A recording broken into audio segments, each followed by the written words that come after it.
Joyguru. Welcome to Purushottam বন্দনা। পরম প্রেমময় শ্রী শ্রী ঠাকুর অনুকূল চন্দ্রের চরণে আমার কোটি কোটি প্রণাম। জগজ্জননী শ্রী শ্রী বড়মার চরণে আমার কোটি কোটি প্রণাম। পরম পূজ্যপাদ শ্রী শ্রী বরদার চরণে আমার কোটি কোটি প্রণাম। শ্রী শ্রী আচার্যদেবের চরণে আমার কোটি কোটি প্রণাম। আজকের এই ভিডিওর যে বিষয় তা কিন্তু দৈনন্দিন জীবনের একটি খুব গুরুত্বপূর্ণ বিষয়। শ্রী শ্রী ঠাকুরকে এই একটি বিষয়ে বহুবার বহুজন প্রশ্ন করেছেন। বিষয়টি হলো দুঃখ। আমার জীবনে এত দুঃখ কষ্ট কেন? দুঃখের মধ্যে পড়লে করণীয় কী? আবার কেউ কেউ তার নিজের জীবনের দুঃখ কষ্ট অভাব অভিযোগের কথা শ্রী শ্রী ঠাকুরকে বলে জিজ্ঞেস করছেন, ঠাকুর আমার এই অবস্থার কি পরিবর্তন কোনো দিনই হবে না? আমি কি কোনো দিনই সুখের মুখ দেখতে পাবো না? আমার জীবনে আসা এই এত দুঃখ কষ্টের কারণ কি? এই এত দুঃখ কষ্টের জন্য দায়ী কে? এই বিষয়ে শ্রী শ্রী ঠাকুরের বলা কিছু গুরুত্বপূর্ণ কথা যা আমাদের অবশ্যই মেনে চলা উচিত। সেই কথাগুলি আজ আমি আপনাদের সামনে এই ভিডিওর মাধ্যমে তুলে ধরব। আচ্ছা বলুন তো, এই দুনিয়ায় কার দুঃখ নেই, কার অভাব নেই?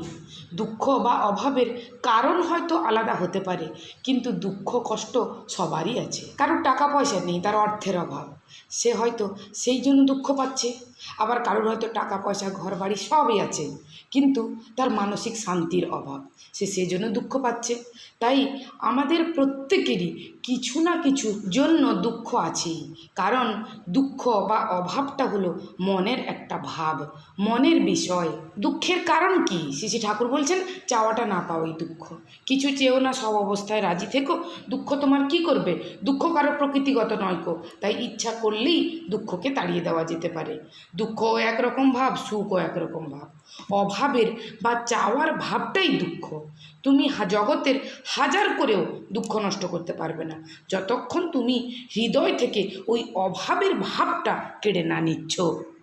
তাই বেশিরভাগ ক্ষেত্রে অধিক চাহিদাটাই আমাদের দুঃখের কারণ হয়ে দাঁড়ায়। আর আজকাল একটা মজার বিষয় কি জানেন?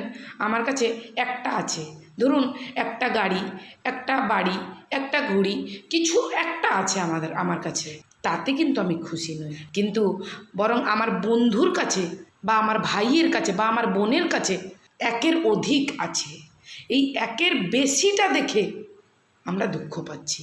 কিন্তু আমার কাছে যেটুকু আছে আমি তাতে খুশি হতে পারছি না। কিন্তু আমি যদি আমার কাছে যা আছে তাতেই সুখে থাকি, আনন্দে থাকি, এক্সট্রা কোনো চাহিদা না করি, যার যা আছে থাক না, আমি আমারটাতেই খুশি, তাহলে এই অভাব বা দুঃখ আমার জীবনে বিশেষ কোনো প্রভাব ফেলতে পারবে না। হয়তো অভাব বা দুঃখ জীবনে থাকবে, কিন্তু কষ্ট থাকবে না।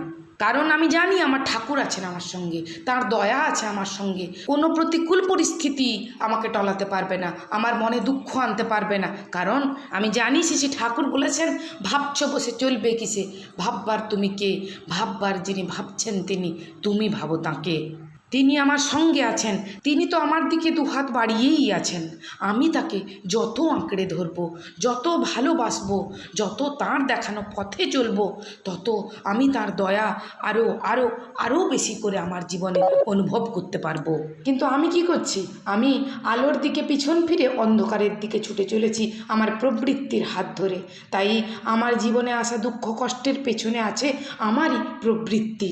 একবার শ্রী ঠাকুর বলছেন, পরম পিতার দয়া সবার উপর এমনিতেই আছে, সেই দয়া সফল হয় না যদি পরম পিতার উপর আমাদের দয়া না থাকে, তাকে যদি রক্ষা করে না চলি আমরা। তিনি সব সময়ই আমাদের মঙ্গল করার জন্য ব্যস্ত, তিনি মঙ্গল স্বরূপ। আমরা অমঙ্গল টেনে আনি আমাদের স্বেচ্ছাচারিতা দিয়ে। কুকর্মের ফলে দুঃখে পড়ে আমরা অনেক সময় বলি ঈশ্বরের ইচ্ছা, আমি কি করব? কিন্তু ঈশ্বর কখনোই চান না যে আমরা অযথা দুঃখ ভোগ করি। আমরা বাঁচি, বাড়ি, সার্থকতার পথে চলি, এই তিনি চান। তবুও আমরা দুঃখ পাই কেন? শ্রী ঠাকুর বলছেন, আমরা দুঃখ পাই প্রবৃত্তিমুখী হয়ে। এই দুঃখ থেকে মুক্তি পাওয়ার উপায় কি? একবার মালদহ থেকে একজন দাদা এসেছিলেন শ্রী ঠাকুরের কাছে। তার বাড়ি ফিরে যাওয়ার সময় হয়েছে, শ্রী ঠাকুরের কাছে বিদায় নিতে এসেছেন। তিনি করুণ কণ্ঠে বললেন, বাবা আজ বাড়ি যেতে হবে, কিন্তু আপনাকে ছেড়ে, এই আনন্দধাম ছেড়ে যেতে আমার মন আর চায় না। সংসারে অনেক শোক, তাপ, দাগা পেয়েছি। অকৃত্রিম ভালোবাসা আর কোথাও পাইনি, এক আপনার কাছে ছাড়া। বলতে বলতে ওই দাদা কান্নায় ভেঙে পড়লেন। শ্রী ঠাকুর আদরের সুরে বলছেন, লক্ষ্মী আমার, কাঁদো না, পরমপিতার নাম করো, সুখে থাকো, যখন ফাঁক পাও চলে আসো। তাই দেখুন, সংসারে দুঃখ কষ্ট কিন্তু লেগেই আছে। আমি একদমই দুঃখ পাবো না, আমার জীবনে সবসময় সুখ থাকবে, আমি কিন্তু সে কথা বলছি না। কিন্তু আমি যদি ঠাকুরকে প্রচুর ভালোবাসি, অনবরত নাম করি, তবে কিন্তু দুঃখ থেকে, কষ্ট থেকে বেরোনোর পথ ঠাকুরই আমাকে দেখিয়ে দেবেন। কারণ শ্রী ঠাকুর তো অভয়বাণী দিয়েছেন, ঝড় ঝঞ্ঝা যতই আসুক মনে রাখিস জোর, মাথায় আছেন দয়াল ঠাকুর, ভাবনা কিরে তোর। একবার নদিয়া থেকে একজন দাদা এসছেন শ্রী ঠাকুরের কাছে। তিনি নিজের দুঃখ কষ্ট অভাব অভিযোগের কাহিনী শ্রী ঠাকুরকে কাতরভাবে বললেন এবং শ্রী ঠাকুরকে জিজ্ঞেস করলেন, ঠাকুর, আমার এই অবস্থার কি কোনো দিনই পরিবর্তন হবে না? আমি কি সুখের মুখ দেখতে পাবো না? শ্রী ঠাকুর তখন জোরের সঙ্গে বলছেন, পরিবর্তন করতেই হবে, তোর হাতের মধ্যেই আছে সব। আর তোর ভাবনা কি? তুই তো পথে এসে গেছিস, পরমপিতার নাম পেয়েছিস, এইবার যজন যাজন ইষ্টভৃতি কর, তাকে ভালোবেসে নিজের দুঃখের কথা ভুলে যা। তাকে পেয়েছিস, এত বড় সুখের মধ্যে দুঃখের কথা কি মনে থাকে? সেই সুখের কথাই বল মানুষকে, মানুষকে সুখী কর, সেবা দে, যাতে মানুষের উপকার হয়। হিঙ্গে হয়ে লেগে তাই কর, হাতের কাছে যাকে পাবি তাকেই পরমপিতার ভাবে ভরপুর করে দিবি। তোদের আবার দুঃখ অভাব ও কথা আমার বিশ্বাস করতে ইচ্ছা হয় না, মনে হয় ওই কথা বলার অভ্যাস আছে তাই বলিস। ব্যাপার তা নয়। আবার ভাবি, দুঃখকেই হয়তো ভালোবাসিস, তার হাত থেকে মুক্তি চাস না, মুখে শুধু বলিস দুঃখ যাবে কি করে। মোট কথা, যজন যাজন ইষ্টভৃতি যে আন্তরিকতার সঙ্গে করে, মানুষের আপদে বিপদে দুঃখে কষ্টে যে সাধ্যমতো করে, বাধাবিঘ্নকে যে ডরায় না, যে খানিকটা পরিশ্রমী, যার স্বাস্থ্য মোটামুটি চলনসই, সে আবার অভাব পীড়িত হয়ে হাহাকার করে বেড়াবে, এ হতেই পারে না। শ্রী ঠাকুর বলছেন, কিছুদিন এই চলনে চললে তার অবস্থা ফিরতে বাধ্য। আমি ভাবি, একটা খাঁটি সৎসঙ্গী যদি একটা গ্রামে থাকে, সে তার গ্রামের একটা লোককেও দৈন্যগ্রস্ত থাকতে দেবে না। মানুষকে কতখানি দৈন্যমুক্ত করলি, সেই খবরই তোদের কাছ থেকে শুনতে চাই। ওই ধান্দা যেন এতখানি প্রবল হয়, যার কাছে নিজের সংকীর্ণ স্বার্থ তুচ্ছ হয়ে যায়। সুখের কথা বলছিলি, এই কিন্তু সুখের প্রাণ। মনে করলে এই মুহূর্ত থেকেই তুই সেই মহাসুখের অধিকারী হতে পারিস। কি বলিস, এ কথা মনে ধরে? তখন ওই দাদা শ্রী ঠাকুরকে বলছেন, পারি না পারি কল্পনা করতেও ভালো লাগে। শ্রী ঠাকুর তখন উত্তেজিত কণ্ঠে বলছেন, যা তোরা পারবি না তা আমি কখনো বলি না তোদের।